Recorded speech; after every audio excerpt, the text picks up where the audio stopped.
नारायण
সেই মুনির পুত্র সিংহীমণি এসে দেখছে পিতার গলায় একি পিতার গলায় এমন করে কে মৃত সর্প ঝুলিয়ে দিয়ে গেছে।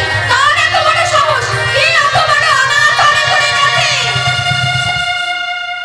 আমি সিংহীমণি, আমি অভিসম্পাদ করলাম যে জন আমার পিতার গলায় এমন করে মৃত সর্প ঝুলিয়ে দিয়ে গেছে, তার মৃত্যু 1 সপ্তাহের মধ্যে হবে।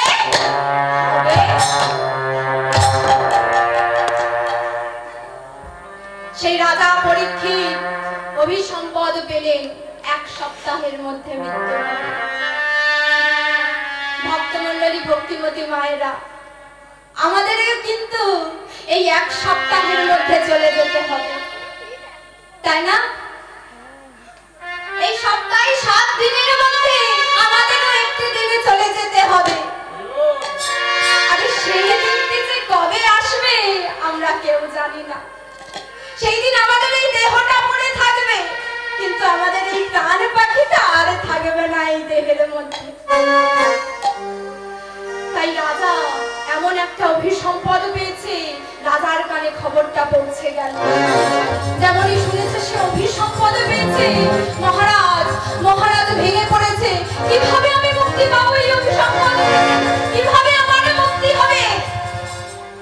চতুর্দিক থেকে মুনি ঋষি সবাই আসছে, কিভাবে রাজাকে অভিসম্পদ থেকে মুক্তি করা যায়। এমন সময় কেউ যেন একটা খবর দিল, রাজা মশাই আপনি যান সুখদেব গোস্বামীর কাছে, তার কাছে গেলে হয়তো আপনি মুক্তি পাবে মহারাজ।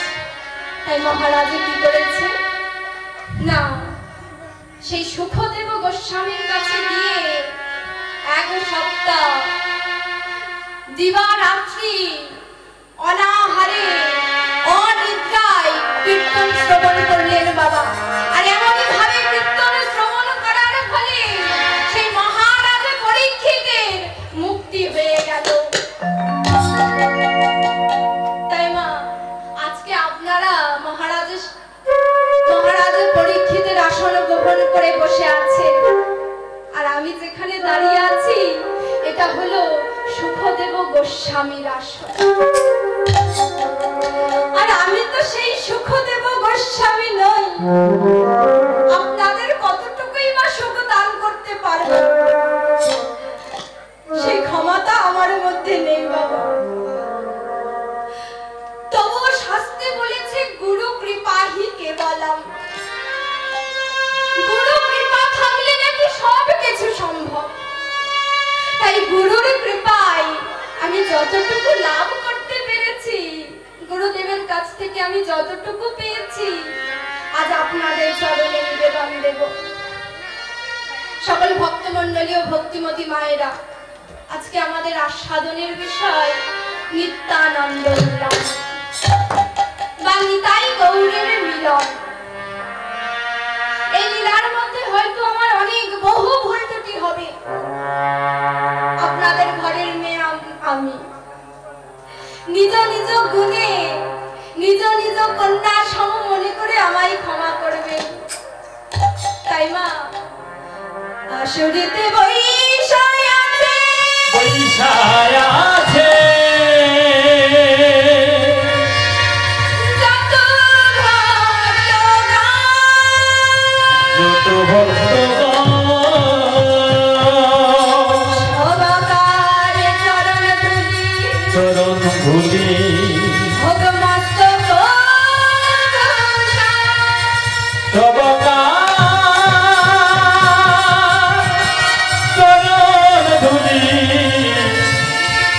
আমার মস্তক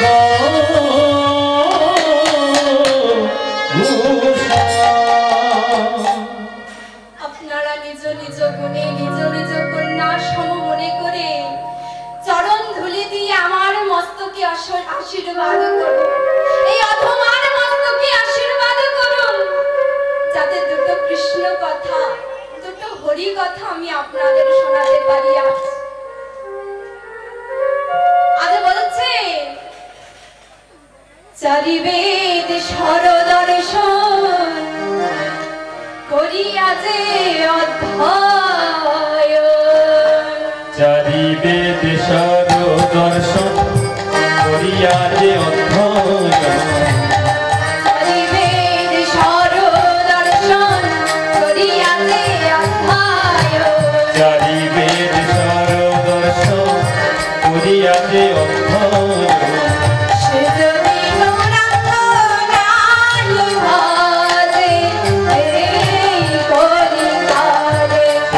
গৌরাঙ্গ নাহি ভজে এই কলিকালে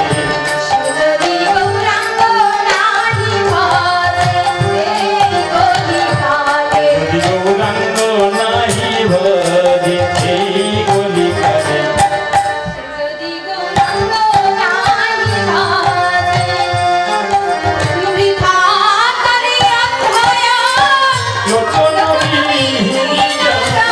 প্রভু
কৃষ্ণের গুরু ছিলেন শান্তিপন মুনি। আর ত্রেতা যুগে রামের গুরু কে ছিলেন?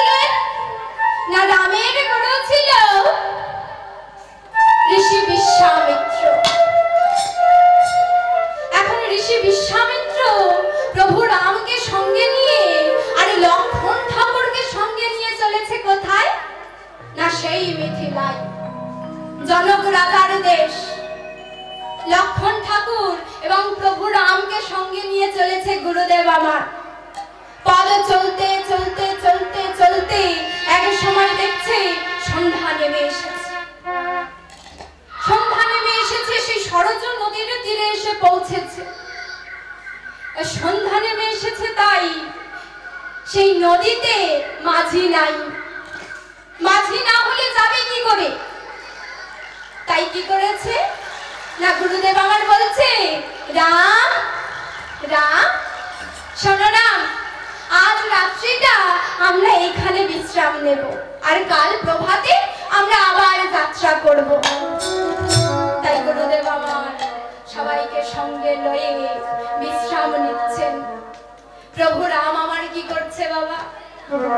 প্রভু রাম আমার সেই গুরুদেবের চরণ সেবা করছে। ভগবান হয়ে তিনি গুরুদেবের চরণ সেবা করছে। এইভাবে গুরুদেবের চরণ সেবা করতে করতে অদূরে দেখছে একটি পাথরের মূর্তি দাঁড়িয়ে আছে। একটি নারী মূর্তি পাথর হয়ে গেছে। তাই সেই পাথরের মূর্তিটি দেখে প্রভু রাম আমার গুরুদেবকে জিজ্ঞাসা করছে, গুরুদেব গুরুদেব, ওই যে অদূরে যে মূর্তিটি দেখা যায় গুরুদেব, ওটা কার গুরুদেব? বলতে পারো ওই মূর্তিটা কার? তখন গুরুদেব বলছে, আমায়রা স্বয়ং প্রভু ভগবান যার বাসে অন্তর মাঝে, তার কি কিছু জানতে বাকি থাকে? প্রভু রাম আমার কি জানে না যে ওই মূর্তিটি কার? তবুও জিজ্ঞাসা করছে গুরুদেবকে।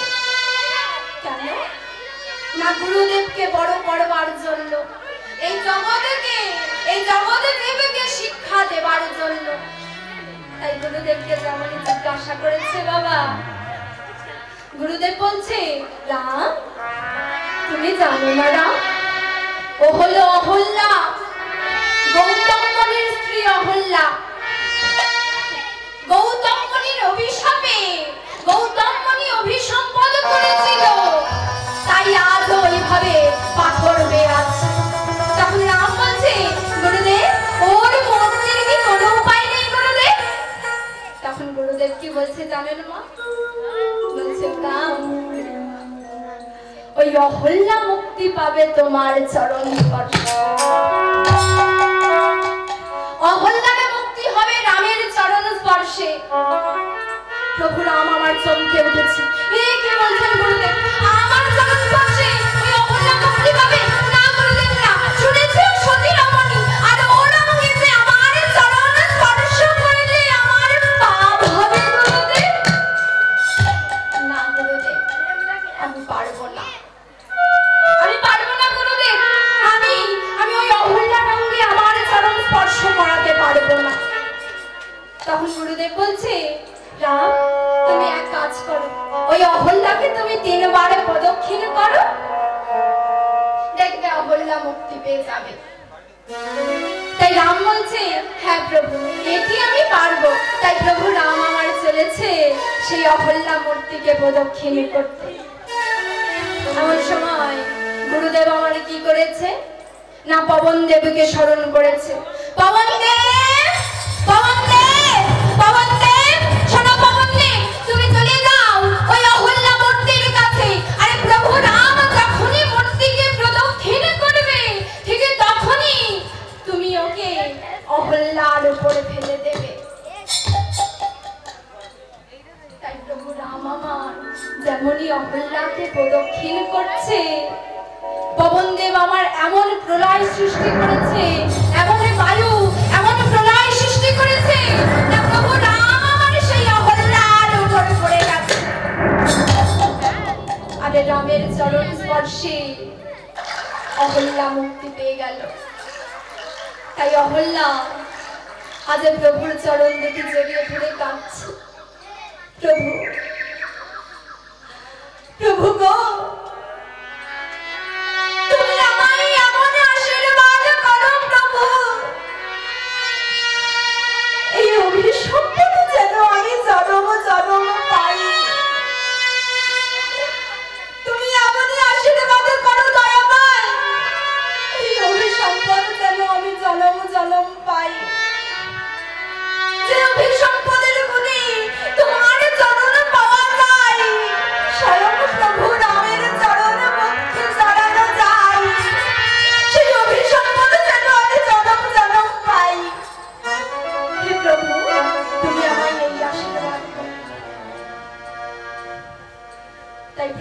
হয়ে গেল বাবা। প্রভাত কালে প্রভু রাম আমার ফিরে এলেন গুরুদেবের কাছে।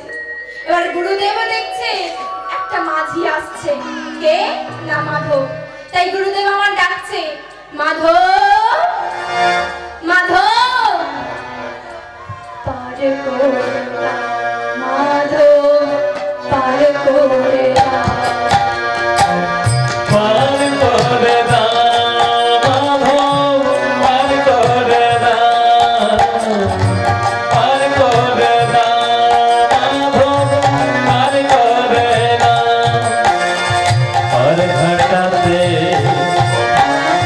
দাঁড়াইয়াছি, আর ঘাটাতে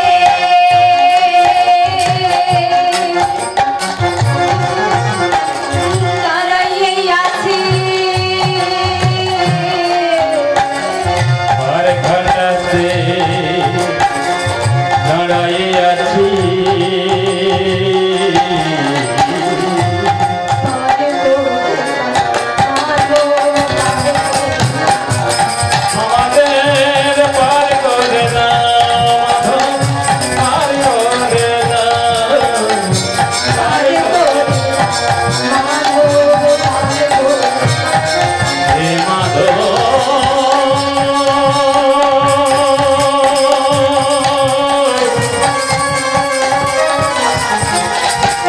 হে মাধব।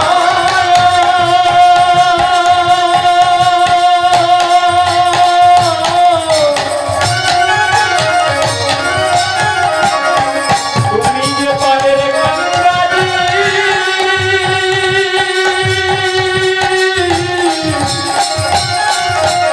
আমরা পারে ঘাটাই দাঁড়াইয়ে আছি। আমাদের তুমি পার করে দাও মাধব, পার করে দাও মাধব, পার করে দাও। মাধবকে ডাকছে, আর সেই মাধব তরি নিয়ে এগিয়ে এসেছে। এগিয়ে এসে বলছে, কে তোমরা, কারা তোমরা, এমন করে আমায় ডাকো, কারা তোমরা? গুরুদেব আমার বলছে, জানো না মাধব তুমি? আমি হলাম ঋষি। আমার পিছনে আছে লক্ষণ ঠাকুর, আর তার পেছনে আছে প্রভু রাম। যেমনই নাম শুনেছে, মাধব বলছে, শোনো প্রভু, আমি তোমায় পার করে দেব। তোমার পিছনে যে লক্ষণ ঠাকুর আছে, আমি তাকে পার করে দেব, কিন্তু ওই রামকে আমি পার করব না। কেন? রাম কি দোষ করেছে? রামকে কেন তুমি পার করবে না? হ্যাঁ, রাম কি দোষ করেছে? তখন মাধব বলছে, শোনো ঠাকুর, ওর দোষ নাই তো, ওর চরণের দোষ।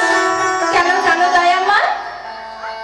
যার চরণ স্পর্শে পাথর থেকে নারী হয়ে যায়, যার চরণ স্পর্শে শিলা নারীতে পরিণত হয়, আর তার চরণ যদি আমার এই স্পর্শ দেখিতে লাগে, তাহলে যে আমার তুমিও নারী হয়ে যাবে।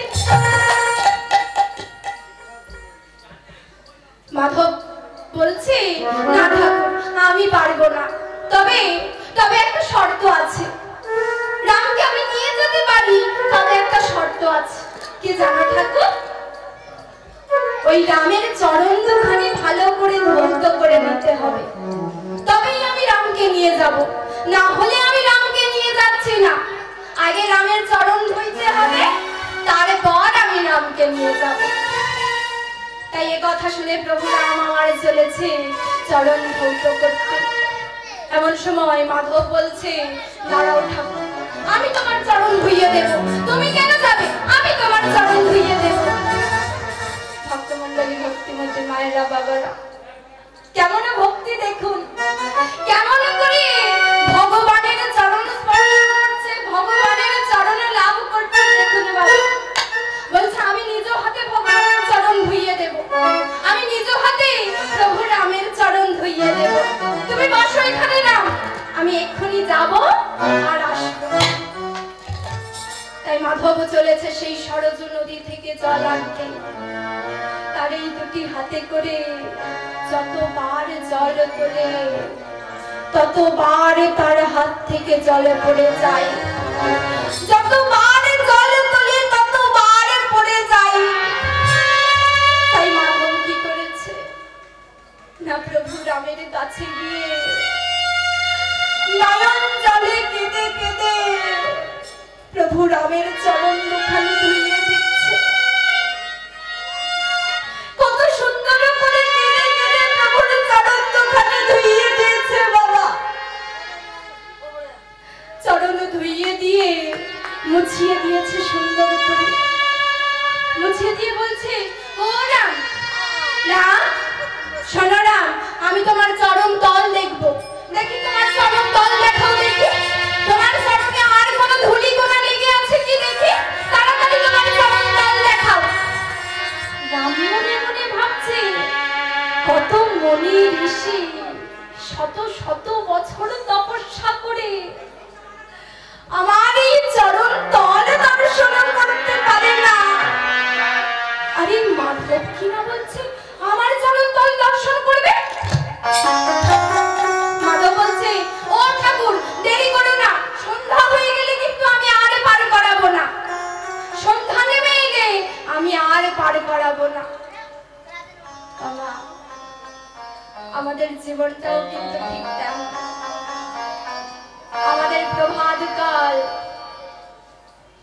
বলে, প্রভাত কালে কৃষ্ণ ভজে কৃষ্ণ পাবার আসে।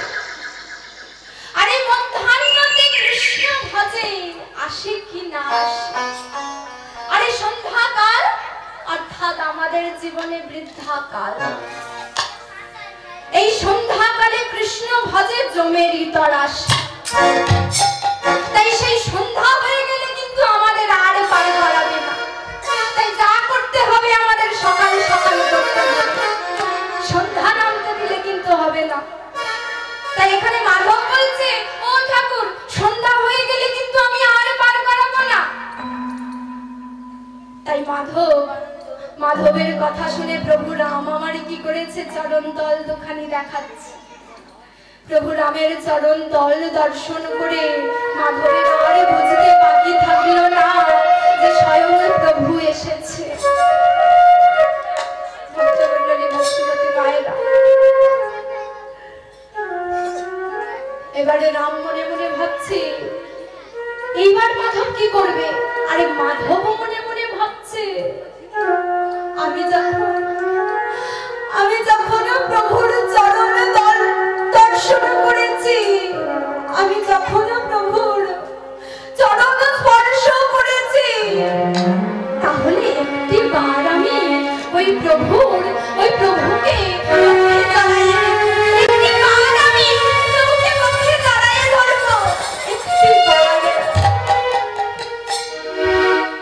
মাধব বলছে, ও প্রভু দাঁড়াও দাঁড়াও, আমি তোমাকে কোলে করে ওই তরিতে তুলে দেব। আমি ওই তরিতে আমি তোমায় কোলে করে তুলে দেব। তাই মাধব কি করেছে না, প্রভু রামকে বক্ষে জড়াইয়ে ধরে প্রভুকে বক্ষে আলিঙ্গন করে কোলে করে সেই তরিতে তুলে দিলেন বাবা। তরিতে তুলে দিয়ে চরণ দুটি ঝোলাইয়ে দিয়েছে সরজু নদীর বুকে। যেমনই সেই সরজু নদীর মুখে তার চরণ দুটি ঝুলাইয়ে দিয়েছে, সরজু নদীর কি আনন্দ।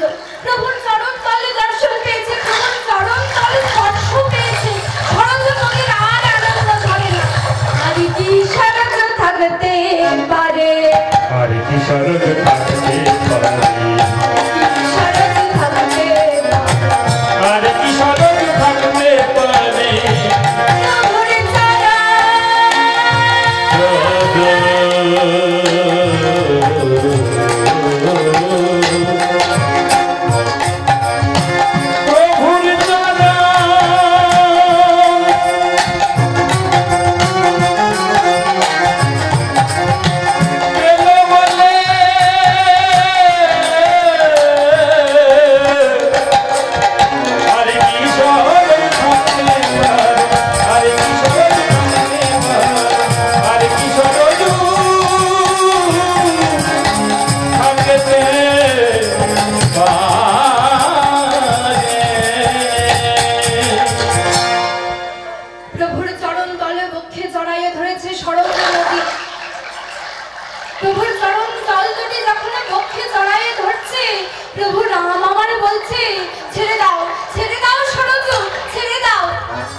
আগত দাপর যুগে আমি যখন জন্মগ্রহণ করব কংসের কারাগারে, তখন আমার পিতা বসুদেব আমাকে তোমার জলের উপর দিয়ে নিয়ে যাবে। আরে ঠিক সেই সময় আমি পিতার মাথার উপর দিয়ে পড়ে তোমার সঙ্গে মিলিত হব। আর সেই দিন তোমার নাম হবে কি? না যমুনা। এখন ছেড়ে দাও সরজ, কিন্তু মা সরজ নদীর যে আনন্দ আর ধরে না, উত্তাল তরঙ্গ তরি ডুবে যায় তরি একবারে ডুবে একেবারে ভাসে। তাই মাধব কি করেছে, সেই তরির তার ছেড়ে দিয়ে ছুটে গিয়ে প্রভুর চরণ দুটি জড়িয়ে ধরেছে। এ কি মাধব, তুমি তার ছেড়ে দিলে কেন? এক্ষুনি যে এই তরি ডুবে যাবে, তুমি এমন করে তার ছেড়ে দিয়ে চলে এলে কেন মাধব? এক্ষুনি যে তরি ডুবে যাবে মাধব। মাধব বলছে, ঠাকুর আমি তো জানি এই তরি এক্ষুনি ডুবে যাবে, আর এই তরি যদি ডুবে যায় তাহলে আমি মারা যাব। তাই তো আমি ছুটে এসে তোমার চরণ দুটি জড়িয়ে ধরেছি। কেন জানো প্রভু? ডুবে মরবো একা ডুবে মরবো কেন, একা ডুবে মরবো কেন প্রভু হে,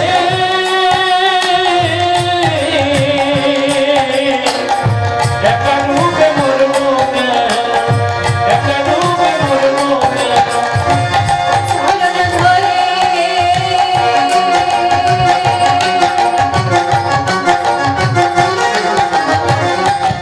ডুবে মরবো।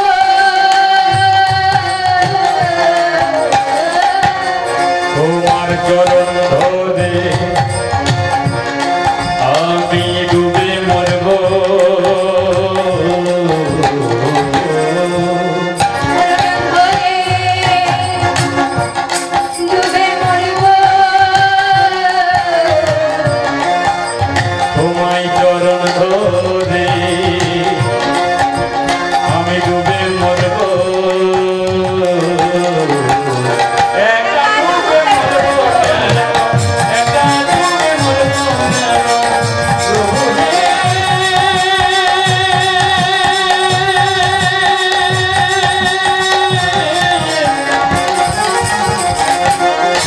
প্রভু হে,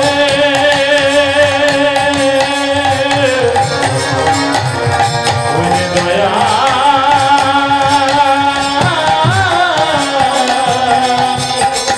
প্রভু হে, একা ডুবে মরবো কেন, একা ডুবে মরবো কেন, একা ডুবে মরবো কেন। মাধব বলছে, ও প্রভু আমি তোমার চরণ তলে জড়িয়ে ধরে থাকবো। এমনই ভাবে দেখতে দেখতে সেই সরজ নদী পার হয়ে গেছে। আরে প্রভু রাম, লক্ষণ ঠাকুর আরে গুরুদেব নেমে চলে যাচ্ছে, তারে তরি পরিত্যাগ করে চলে যাচ্ছে। এমন সময় মাধব সবাইকে প্রণাম জানালেন।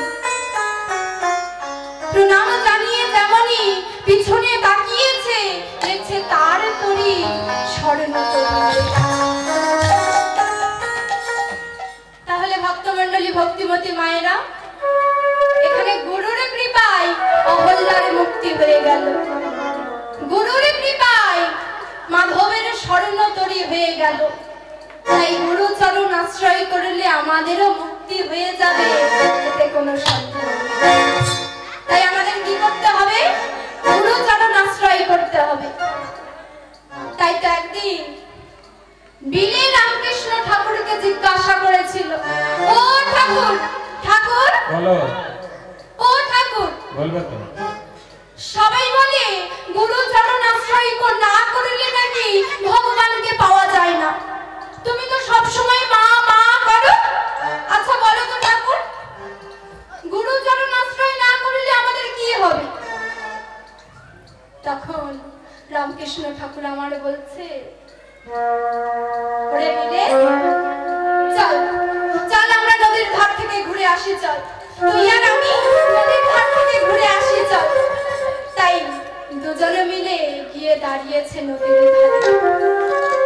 রামকৃষ্ণ ঠাকুর আমার বলছে, ওরে বিলে, দেখ তো ওই অদূরে ওটা কি ভেসে আসে। বিলে বলছে, কেন ঠাকুর? ওটা তো একটা জাহাজ ভেসে আসে দেখি। আচ্ছা বিলে বলতো, ওই জাহাজটার এইখান থেকে বেলুড় মঠে যেতে কত সময় লাগবে? কেন ঠাকুর? 2 ঘন্টা সময় লাগবে। বিলে বলছে, ও ঠাকুর 2 ঘন্টা সময় লাগবে। তাই রামকৃষ্ণ ঠাকুর আমার বলছে, ওই দেখ ওই যে অদূরে একটা ছোট তরি ভেসে আসছে। বলতো বিলে, ওই তরিটার এইখান থেকে বেলুড় মঠ যেতে কত সময় লাগবে? বিলে বলছে, ও ঠাকুর, তুমি এটা জানো না? ওই ছোট তরিটির সময় লাগবে 10 ঘন্টা। বলছে, ওই বিলে বলছে ওই তরিটির যেতে সময় লাগবে 10 ঘন্টা। আচ্ছা বিলে বলতো, ওই ছোট তরিটিকে যদি ওই জাহাজটির সঙ্গে বেঁধে দেওয়া যায়, তাহলে ওই ছোট তরিটির কত সময় লাগবে? তখন বিলে বলছে, ও ঠাকুর, এই জন্য তোমার সবাই পাগলা ঠাকুর বলে। এইটা তুমি জানো না?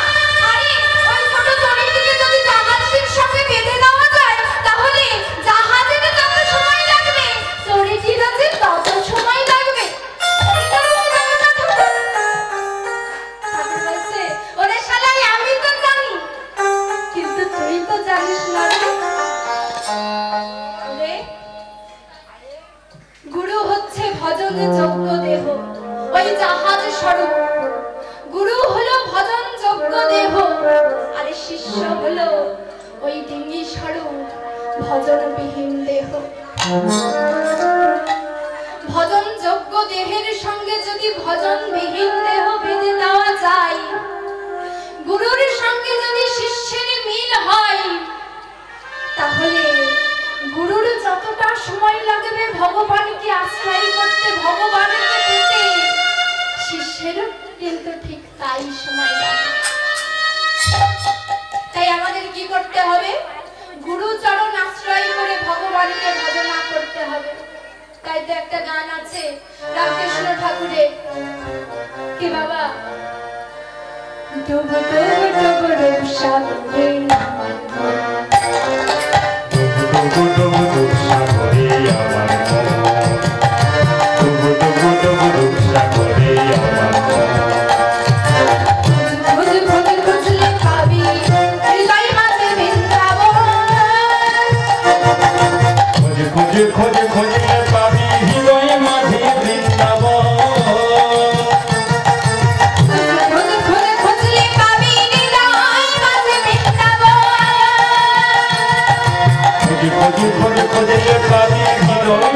বৃন্দাবন,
নিশ্চয়ই শুনেছে কানাই আছে বৃন্দাবনে, তাই বৃন্দাবনের উদ্দেশ্যে রওনা দিলেন এবং বৃন্দাবনে এসে দেখেছে যমুনার জল কুলু কুলু ধমিত বয়ে যাচ্ছে।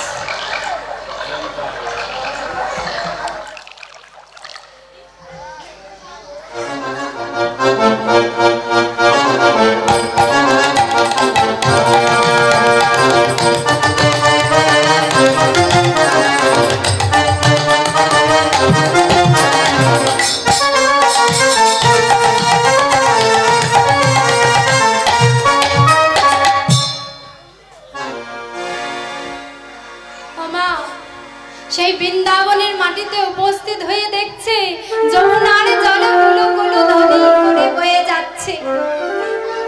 আরে তমালে গাছের সারি দাঁড়িয়ে আছে।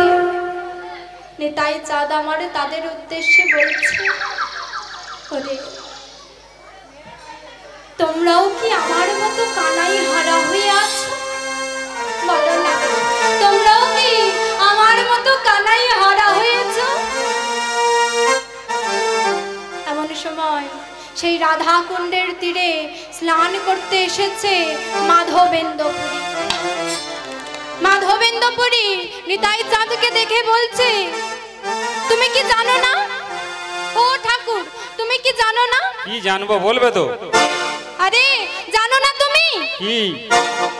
এখনো সেই বৃন্দাবন বাঁশি বাজে বাজে রে, এখনো এই বৃন্দাবনে বাঁশি বাজে বাজে রে, এখনো এই বৃন্দাবন বাঁশি বাজে বাজে রে, এখনো এই বৃন্দাবনে বাঁশি বাজে বাজে রে, বাঁশির তানে বৃন্দাবনে, বাঁশির তানে বৃন্দাবনে, বাঁশির তানে বৃন্দাবনে, বাঁশির তানে বৃন্দাবনে, ময়ূর নাচে নাচে রে, এখনো এই বৃন্দাবনে বাঁশি বাজে বাজে রে, এখনো এই বৃন্দাবনে বাঁশি বাজে বাজে রে, এখনো এই বৃন্দাবনে। এখনো এই গাভীগুলি গচারণে ওড়াই ধুলি, এখনো এই গাভীগুলি উচ্চারণে উড়াই ধুলি, এই গাভীগুলি গচারণে ওড়াই ধুলি, এখনো সেই গাভীগুলি গাভীগুলি নিতাই গৌর হরি বল হরি বল।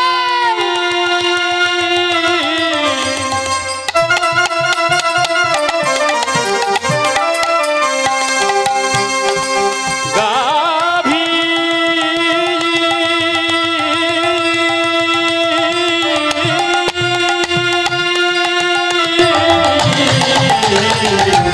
এখনো সেই গাভীগুলি, এখনো সেই গাভীগুলি উচ্চারণে উড়াই ধুলি, সেই গাভীগুলি গচারণে ওড়াই ধুলি, এখনো সেই গাভীগুলি উচ্চারণে উড়াই ধুলি, আকাশানে গোলাগুলি, আকাশহ গোলাগুলি, আকাশানে গোলাগুলি, আকাশহ গোলাগুলি, বৃন্দাবন মাঝে রে, এখনো এই বৃন্দাবনে বাজে বাজে বাজে রে, এখনো এই বৃন্দাবনে বাজে বাজে রে, এখনো এই বৃন্দাবনে।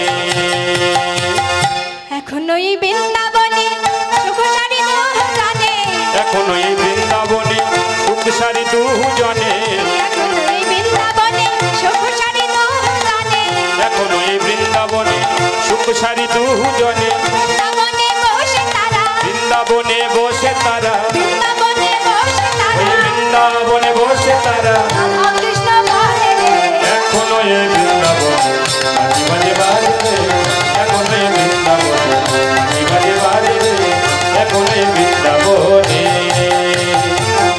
এখনো এই রাধা রানী আষ্টসখী শিরোমণি, এখনো ওই রাধা রানী অষ্টসখীর শিরোমণি, এখনো এই রাধা রানী আষ্টসখী শিরোমণি, এখনো সেই রাধা রানী অষ্টসখীর শিরোমণি, বৃন্দাবন বিলাসিনী, বৃন্দাবন বিলাসিনী, বৃন্দাবন বিলাসিনী, ওই বৃন্দাবন বিলাসিনী, নবসাজে সাজে রে, এখনো এই বৃন্দাবনে বাজে বাজে বাজে রে, এখনো এই বৃন্দাবনে বাজে বাজে বাজে। ওরে মাসির তানে বৃন্দাবনে বাঁশি করে বৃন্দাবনে মধু নাচে নাচে রে, নিতাই গৌর হরি বল হরি বল। বাজে বাজে রে, এখনো এই বৃন্দাবনে বাঁশি বাজে বাজবে এখন এই বৃন্দাবনে।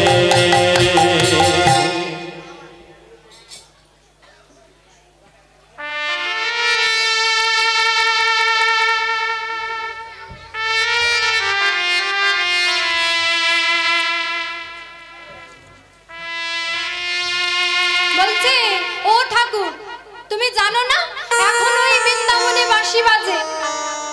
তখন নিতাই চাঁদ আমার বলছে তুমি এত কিছু যখন জানো তাহলে বলতে পারবে আমি কে? তখন মাধবেন্দ্র পুরী বলছে হ্যাঁ ঠাকুর যদি তোমার কৃপা থাকে তাহলে আমি তোমার 4 জন্মের কথা বলে দিতে পারি। 11 জন্ম নয় 4 জন্মের কথা বলে দিতে পারি যদি তোমার কৃপা হয়। তাই মাধবেন্দ্র পুরী বলছে জানো ঠাকুর ত্রেতাই দেখেছি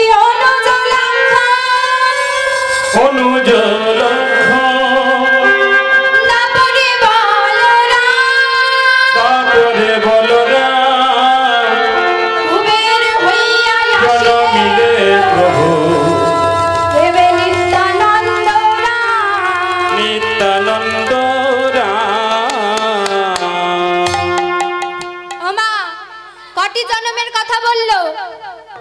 প্রথম জন্ম ত্রেতাতে লক্ষণ, তারপর দাপর যুগে বলরাম হয়ে জন্মগ্রহণ করেছে, আর এই কলি যুগে জন্মগ্রহণ করে নাম হয়েছে কুবের, আর এবে নিত্যানন্দ নাম। তাহলে কয় জন্ম হলো? 4 জন্ম। তখন নিতাই চাঁদ আমার বলছে ও ঠাকুর তুমি যখন এত কিছু জানো তাহলে তাহলে তুমি বলে দাও না আমার ভাই কোথায়? জানো ঠাকুর আমার ভাইয়ের জন্য আমার ভারী কষ্ট হয়। কেন? তোমার ভাইয়ের জন্য তোমার কিসের কষ্ট? বলছে ও ঠাকুর জানো আমি আমার ভাইকে নিয়ে কোথায় যেতাম জানো? গোষ্ঠে যেতাম, আর আমার ভাই কানাই যমুনার তীরে কদম্ব বৃক্ষের তলায় দাঁড়িয়ে এমন ভাবে বংশীধ্বনি করত।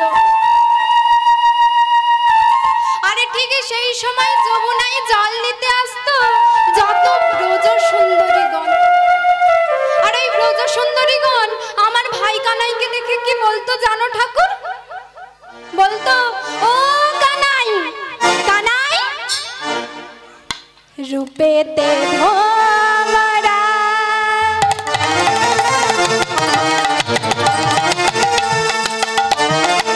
গুণে নানি চোরা, রূপেতে ভোমরা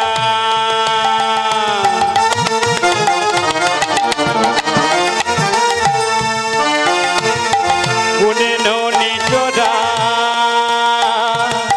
রূপেতে ভোমরা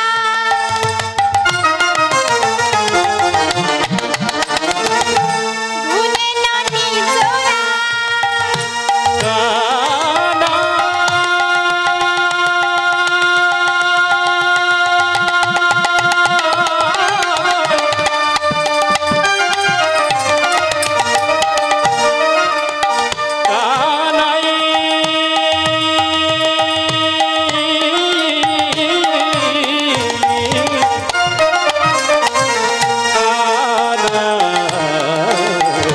রূপেতে ভোমরা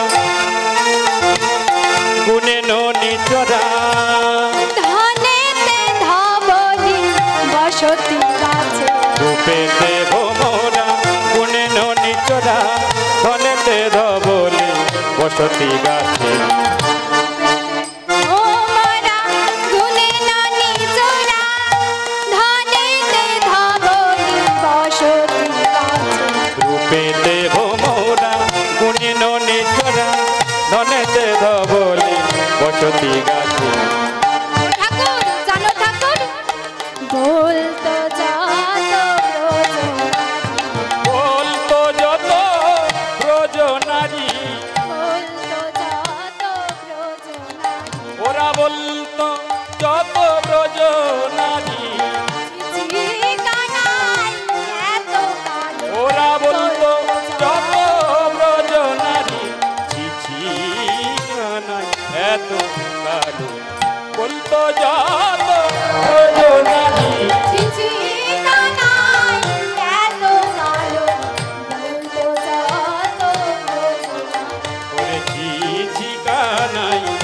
এত কালো তোমার ছোঁয়া লাগলে কালো চিঠি কানাই এত কালো তোমার ছোঁয়া লাগলে কালো চিঠি কানাই এত কালো ছোঁয়া লাগলে কালো চিঠি কানাই এত কালো ছোঁয়া লাগলে কালো চিঠি কানাই এত কালো বলতো যত ব্রজনারী। আমার ভাই কানাই একটু কালো ছিল তাই ওরা এমন করে বলতো। আর কি বলতো জানো ঠাকুর? আবার বলতো ও কানাই, কানাই গো, কি হলো? আরে অমন করে তাকাইও না। কি বলতো জানো ঠাকুর? বলতো তাকাইও না, তাকাইও না, তাকাইও না, তাকাইও না, চিচি কানাই তাকাইও না, চিচি কানাই তাকাইও না, কানাই তাকাইও না, চিচি কানাই তাকাইও না, ছোঁয়া লাগলে কালো হবো, চিচি কানাই তাকাইও না, তোমার ছোঁয়া লাগলে কালো হবো, চিচি কানাই তাকাইও না, ছোঁয়া লাগলে কালো হবো, চিচি কানাই তাকাইও না, ছোঁয়া লাগলে কালো হবো, চিচি কানাই তাকাইও না, চিচি কানাই তাকাইও না, চিচি কানাই তাকাইও না। চিচি কানাই তাকাইও না। বলতো ও কানাই তুমি আমাদের দিকে ওভাবে তাকিও না কানাই, কারণ তোমার যা রূপ, তোমার ওই রূপ দেখলে, তোমার ওই রূপের ছোঁয়া যদি আমাদের অঙ্গে লাগে তাহলে আমাদের কি হবে জানো? আমাদের এই সোনার অঙ্গতে কালি লেগে যাবে। ওরা এমন করে বলতো জানো না? তা শুনে আমার ভারী কষ্ট হতো, ভাইরে লাগি আমার ভারী কষ্ট হতো। মনে হতো কিছু বলবো আমি ওদের, কিন্তু ও ঠাকুর জানো আমি পারতাম না। কেন কেন তুমি কিছু বলতে না কেন? বলছে জানো ঠাকুর, ওরা আমার ভাইকে যত না খারাপ বলতো, যত না নিন্দে করতো, তার চেয়ে বেশি ওরা আমার কানাইকে ভালোবাসতো। তাই তো আমি কিছু বলতে পারতাম না। তখন সেই ঠাকুর বলছে, মাধবেন্দ্রপুরী বলছে, ও ঠাকুর তোমার ভাই কানাই কালো ছিল, সে আর কালো নেই। তখন নিতাই চাঁদ আমার বলছে, আমার ভাই কানাই কালো নেই, তাহলে কেমন হয়েছে? শোনো শোনো ঠাকুর, তোমার ভাই কানাই কেমন হয়েছে? সুন্দর হয়েছে, সুন্দর হয়েছে, সুন্দর হয়েছে, সুন্দর হয়েছে, সুন্দর হয়েছে, ওদের বাঁকা না দিয়ে সে সুন্দর হয়েছে, রোজের বাঁকা দেশে সুন্দর হয়েছে, রোজের বাঁকা না দিয়ে সে সুন্দর হয়েছে, ওই ব্রজের বাঁকা দেশে সুন্দর হয়েছে, সুন্দর হয়েছে, সুন্দর হয়েছে, সুন্দর হয়েছে। বলছে তোমার ভাই কানাই আর কালো নেই, সে এখন সুন্দর হয়েছে। তখন নেতাই চাঁদ আমার বলছে, আমার ভাইয়ের আরো দোষ ছিল জানো ঠাকুর? তোমার ভাইয়ের আরো দোষ ছিল? আচ্ছা বলো বলো বলো কি দোষ ছিল? বলছে জানো ঠাকুর, আমার ভাই কালো ছিল, আবার বাঁকাও ছিল, বাঁকাও ছিল, বাঁকাও ছিল, বাঁকাও ছিল, বাঁকাও ছিল, বৃন্দাবনে কানাই বাঁকাও ছিল, বৃন্দাবনে কানাই বাঁকাও ছিল, বৃন্দাবনে কানাই বাঁকাও ছিল। আবার বৃন্দাবনের কানাই বাঁকাও ছিল। বলছে ও ঠাকুর জানো, আমার ভাই কানাই না একটু বাঁকা ছিল। তা শুনে মাধবেন্দ্রপুরী কি বলছে জানেন মা? আচ্ছা তোমার ভাই বাঁকা ছিল, কিন্তু আর বাঁকা নেই।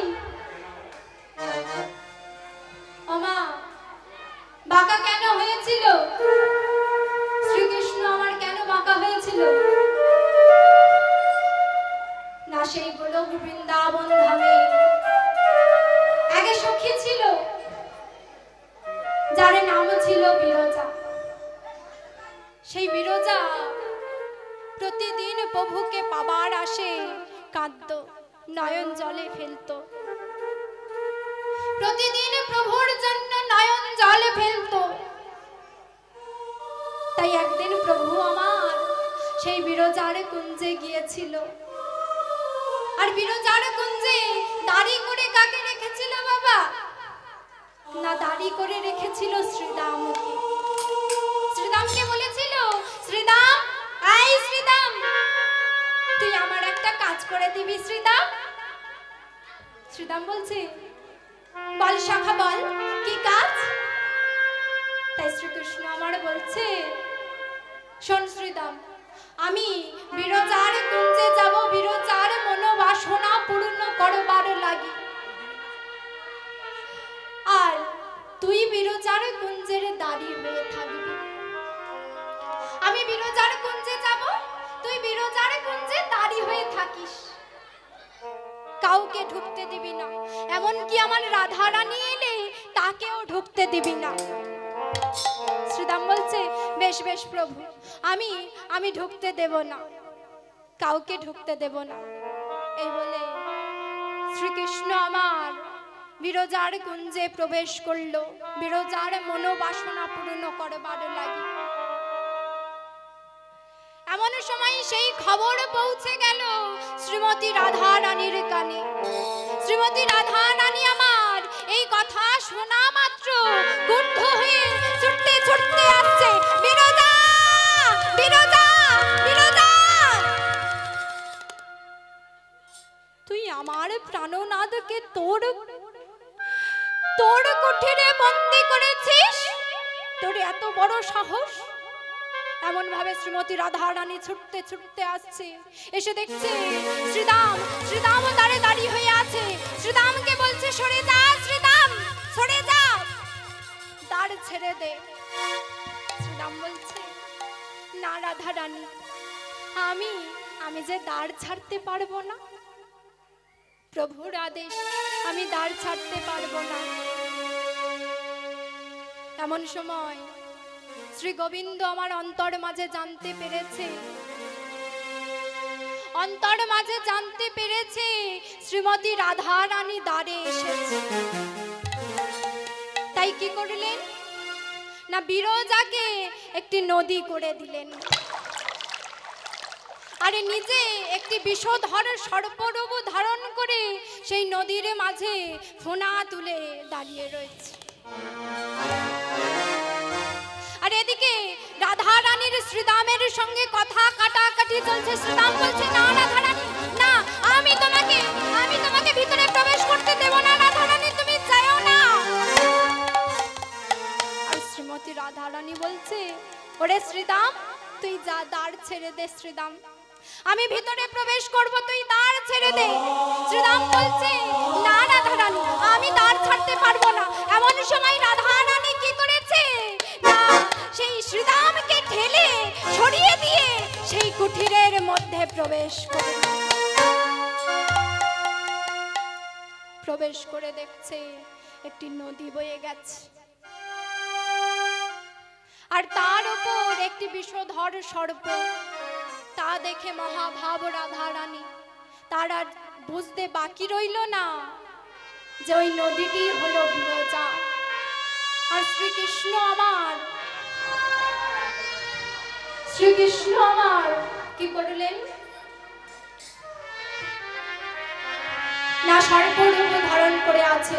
তাই শ্রীমতী রাধা রানী আমার কি করেছে না, একটি ময়ূর রূপ ধারণ করেছে। সর্পের শত্রু ময়ূর, ময়ূরের রূপ ধারণ করে সেই সর্পকে তিনটি ঠোকর মারল নিজ চঞ্চ দিয়ে। আর সেই হতে শ্রীকৃষ্ণ আমার ত্রিভঙ্গ মুরারি হয়ে গেল। তাই বলছে, আমার ভাই কানাই বাঁকা ছিল। আমার কৃষ্ণ এলো বৃন্দাবনে, আমার কৃষ্ণ এলো বৃন্দাবনে, দেখে যা জনে জনে, আমার কৃষ্ণ এলো বৃন্দাবনে, আমার কৃষ্ণ এলো বৃন্দাবনে, দেখে যা জনে জনে, আমার কৃষ্ণ এলো বৃন্দাবনে।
এইখানে রহিল আমার লীলার মাধুরী এইখানে রহিল আমার লীলার মাধুরী গৌর প্রেমানন্দে সবাই হরি হরি হরি হরি বল হরি বল হরি বল নিতাই গৌর প্রেমানন্দে হরি বল।